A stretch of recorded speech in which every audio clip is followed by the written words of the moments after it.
আমাৰ এখন bus reserve কৰি লৈছিলোঁ আগতে তাত সেই বাছখনতে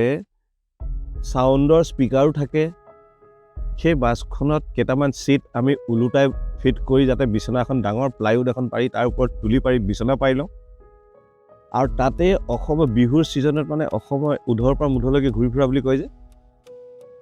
সেইটো আমাৰ হয় তাৰমানে কণ্টিনিউৱাছলি মোৰ এতিয়াও মনত আছে স্পীকাৰ দুটা চাৰিটা স্পীকাৰ ডাঙৰ ডাঙৰ সেইকেইটা চিট ফ্ৰণ্টৰ সেই দৰ্জাখনৰ সন্মুখতে সেই স্পীকাৰ চিটকেইটা খুলি দিয়া হয় তাতে স্পীকাৰখিনি সোমাই যায় তাৰ ওপৰতে তুলিখন পাৰি দিগন্ত দা আৰু ৰাবু খুৱে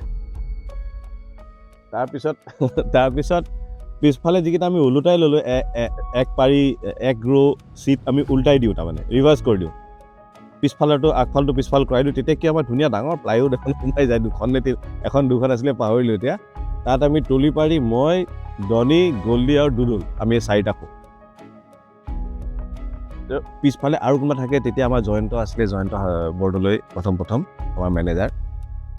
তাৰপিছত এতিয়া জয়ন্ত কেতিয়াবা তাত চান্স পায় শুবলৈ কেতিয়াবা নাপায় তাৰমানে আমি শুই গ'লোঁ যদি লৰালৰিকৈ শুই গ'লোঁ আৰু গল্ডিটো এবাৰ শুলে আৰু তাকতো উঠাব নোৱাৰে শুলে আৰু তাৰপিছত আৰু দুদুল আৰু মোৰ মানে তেতিয়াও তেনেকুৱাই আছিলে তাৰমানে শুলে তাৰমানে তেতিয়া আমি কওঁ সি পিছত আমি যেতিয়া ফটো চটো তোলোঁ ক'ৰবাত ৰৈ দিলোঁ ৰাস্তাত এনেই আৰু অলপতে গাড়ীখন ৰখাচোন চাহ একাপকে খাওঁ কিবা কৰোঁ বাহিৰত ওলাই ফটো চটো তুলিলোঁ তেতিয়া জুবিন গাৰ্গ বেছি নাথাকে তাৰমানে আমাৰ ফটোকেইখনত সি শুই থাকে বাছখনত